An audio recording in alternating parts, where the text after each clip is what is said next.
सभी किसान भाइयों एवं बुजुर्गों को हमारे YouTube चैनल अवध लाइव खेती में बहुत बहुत स्वागत है। किसान भाइयों, आज हम बात करने वाले हैं गेहूं की फसल के बारे में। जैसा कि आपने थंबनेल तो देख ही लिया होगा कि किस टॉपिक को लेके है, तो उसी को लेकर हम बात करने वाले हैं। आज हम अपने गेहूं के फसल पर खेत पर खड़े हुए हैं। जैसा कि आप पीछे मेरे गेहूं की फसल देख रहे होंगे, काफ़ी बेहतरीन तरीके से रिस्पॉन्स करिए। लेट तो हो गया है, लेकिन जो जर्मिनेशन हुआ है वो काफ़ी तगड़ा और काफ़ी अच्छा हुआ है। तो किसान भाइयों, बात कर लेते हैं हम बुआई को लेकर भी बात करेंगे और इसमें खाद कौन सी डाली जाती है पहली सिंचाई से पहले, उसकी भी हम बात करेंगे। किसान भाइयों, हम बात करेंगे सबसे पहले बुआई को, लेकिन बात करने से पहले जो हमारे नए किसान हैं जुड़े हैं वो चैनल को सब्सक्राइब कर लें और घंटी के बटन को जरूर दबा लें ताकि मेरी कोई अगली वीडियो आए तो आपको मिल सके। तो किसान भाइयों, आइए शुरू करते हैं। किसान भाइयों, बात करते हैं बुआई की। किसान भाइयों, आपने खेत जुताई करवा दिया, अच्छी मिट्टी है, काफ़ी बेहतरीन तरीके से आपने जुताई करवाई, सब ठीक है। लेकिन कुछ किसान क्या करते हैं, थोड़ा सा टाइम बचाने की वजह से, जल्दी करने की वजह से जो बुआई करते हैं उसमें थोड़ी सी गलती कर देते हैं। गलती कौन सी करते हैं? खाद, डीएपी हो गई, यूरिया हो गई, पोटास हो गई, जो भी डालना है उनको, उसको दोनों एक साथ बीज में मिक्स करके उसकी बुआई करते हैं। और उसका जो नुकसान होता है वो आप खुद जानते होंगे क्या नुकसान होता है। जर्मिनेशन की बात करते हैं, हम जर्मिनेशन पे बात कर रहे थे। जर्मिनेशन जो होता है उसका काफ़ी बेकार, काफ़ी घटिया तरीके से होता है, क्योंकि जो बीज जब फेंकते समय गिरता है तो कहीं गेहूं गिरता है तो कहीं खाद गिरती है, कहीं खाद नहीं गिरती तो कहीं गेहूं गिरता है, और जो उसका जर्मिनेशन का रेशियो होता है वो काफ़ी बेकार होता है। जैसे मेरे साइड में आप क्लिप देख रहे होंगे, चलो काफ़ी बेहतरीन तरीके से जर्मिनेशन इस पे हुआ है। और इसका जो राज है, आपको बुआई जो करनी है, खाद हो गई से यूरिया, डीएपी या पोटास, जो भी आपको डालना है एक साथ में, उसे एक अलग जो है मिक्स कराइए और गेहूं जो है उसको अलग रखिए। पहले आप जो खेत में छीटेंगे, सबसे पहले आप जो है खाद का छींटना जो है शुरू करेंगे। खाद को छींट कर जब इंड करेंगे उसके बाद में आप गेहूं की छिटाई शुरू करेंगे। किसान भाइयों, ये मैं अपने ऊपर खुद प्रैक्टिकल कर चुका हूं और ये साथ में मेरे खेत है, इस पर प्रैक्टिकल किया हुआ। पहले ऐसा जर्मिनेशन नहीं हुआ था मेरे, मतलब जब से मेरी गेहूं की फसल हो रही है मुझे ऐसा जर्मिनेशन नहीं दिखा था। फर्स्ट टाइम इतना लेट होने के बाद इतना मतलब जबरदस्त जो है जर्मिनेशन हुआ है। किसान भाइयों, ये बात हो गई। आप जब भी बुआई करिए, बुआई करने के लिए सबसे पहले आप खाद और बीज को अलग अलग डालेंगे। किसान भाइयों, आते हैं हम खाद को डालने के मैटर पे। खाद को डालने का मैटर छोड़ेंगे, अभी हम बात करेंगे कल्लों को लेके। किसान भाइयों, काफ़ी किसान सोचते हैं कि मेरे खेत में जो है काफ़ी कल्ले आने चाहिए, काफ़ी ज़बरदस्त प्रोडक्शन मिलना चाहिए। उसका एक राज है, उसको भी जानना आपको ज़रूरी है। कल्ले बढ़ाना ही सबसे बड़ी बात नहीं होती है, कल्लों की देख रेख करना सबसे बड़ी बात होती है। कल्लों की देख रेख करने की बात है। जिस पौधे में, सपोज दैट मैं ये पौधे की बात करूं तो अभी ये लगभग 15 दिन की फसल होगी लगभग, और इसमें जो है जड़ जो है निकलना शुरू हो चुकी है, लेकिन साथ में आप देख रहे होंगे बीज भी इसमें दिख रहा होगा। लेकिन किसान भाइयों, जब भी कल्ले की बात हम करेंगे तो कल्ला जो होता है, कल्ला 10 बढ़ गया, 15 बढ़ गया, लेकिन उसमें 7-8 कल्ले जो होते हैं वो ऐसे रह जाते हैं जिसमें बालियां नहीं आती है और काफ़ी नुकसानदायक होते हैं वो कल्ले। उससे ये होता है कि आपका जो पौधा होता है, काफ़ी ज़्यादा कल्ले आने की वजह से कुछ कल्ले स्वस्थ होंगे, कुछ कल्ले अच्छे नहीं होंगे, और उसका जो स्वस्थ कल्ले हैं उसकी भी ताकत वो जो बेकार कल्ला जिसमें बालियां नहीं आती वो भी खींचता है। तो किसान भाइयों, जरूरी नहीं है कि कल्ले ही ज़्यादा हैं, कल्ले 5-6 हैं, काफ़ी अच्छे हैं। प्रोडक्शन उसी की देख रेख करना जो होता है उचित होता है और अच्छा होता है। किसान भाइयों, बात करेंगे सिंचाई की। सिंचाई की बात करते हैं तो जो सिंचाई की जाती है, अगर हम वैज्ञानिक विधि के हिसाब से देखते हैं तो लोग 21 दिन पर सिंचाई करने के लिए बात करते हैं कि 21 दिन पर जो है सिंचाई होनी चाहिए।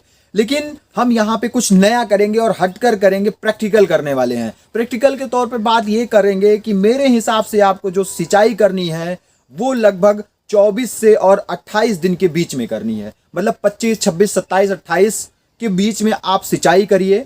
और सिंचाई करने का भी एक तरीका है, ये नहीं कि आप कि मतलब आप घर पे बैठे हैं, सो रहे हैं और ट्यूबवेल आपने चला दिया, काफ़ी पानी भर गया खेत में, तो उसको भी सबसे ज़्यादा उसके लिए आपको नुकसान उठाना पड़ेगा। आपका सबसे ज़्यादा नुकसान होगा उसके कारण। नुकसान कौन सा होगा, हम इस पर भी बात कर लेते हैं।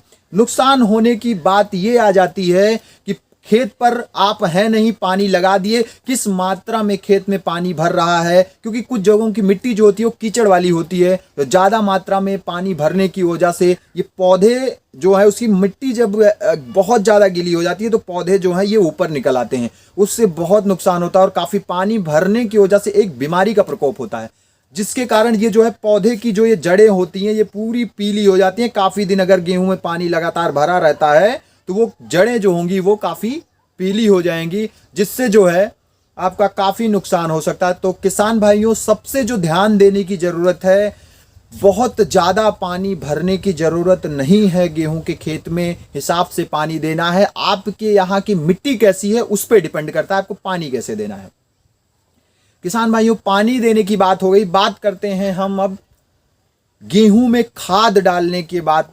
खाद कौन सी डालेंगे जिससे कल्ले बढ़ेंगे और प्रोडक्शन होता है, क्योंकि जो फसल का अहम दिन होता है वो शुरुआती के 50 दिन जो होते हैं वो केयरिंग करने के दिन होते हैं। अगर 50 दिन आपने ध्यान नहीं दिया तो आपकी फसल में प्रोडक्शन जीरो मात्रा का हो जाएगा और आप 1 क्विंटल 2 क्विंटल जो है घर लेकर गेहूं आएंगे। और मैं खुद लेके, मेरे यहाँ पे खुद जो है 1 क्विंटल 2 क्विंटल घर लेकर आते थे। अब इस बार जो है नई तरीके से, नई टेक्निक से खेती की जा रही है और उसी विधि से कर रहे हैं, क्योंकि हमारे काफ़ी किसान जो है इस तरीके से खेती कर रहे हैं। हमारी उनसे बात हुई और हम उनसे मिले और उस विधि से हम भी खुद खेती कर रहे हैं। किसान भाइयों, बात करते हैं खाद की। जो किसान यूरिया का प्रयोग करते हैं वो सही मात्रा में यूरिया ना देने का भी एक कारण होता है।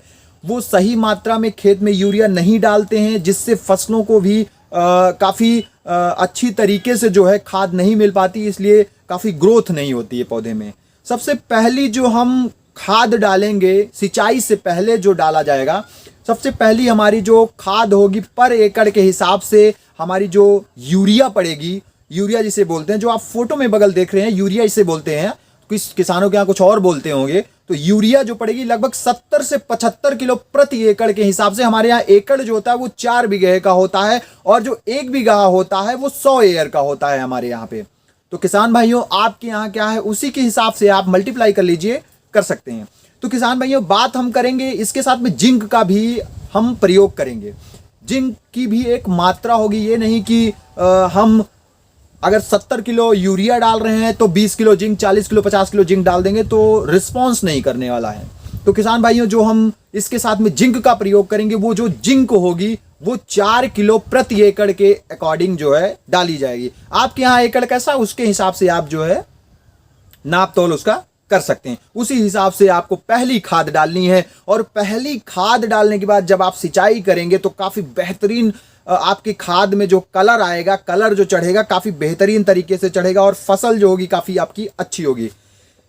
किसान भाइयों, बात एक चीज़ और हम कर लेते हैं मोथा की, क्योंकि मोथा भी काफ़ी अधिक मात्रा में बढ़ता है जब बरसात पाता है मोथा। तो जैसे मैंने पानी की सिंचाई की बात की थी, तो सिंचाई में जब ज़्यादा पानी की मात्रा होती है तो मोथा का भी बढ़ना और निकलना बहुत जल्दी स्टार्ट हो जाता है। और उसमें क्या होता है कि अगर एक गांठ आपके खेत में मोथा आ गई तो समझ लीजिए कि वो लगभग 50 गांठ पैदा कर देगी। और जो मोथा होता है उसमें 7 गांठें होती हैं। अगर आप एक गांठ काट के निकाल देंगे तो उसकी दूसरी गांठ जो है वो पड़ी रहती है उसमें, फिर वो रेडी हो जाता है।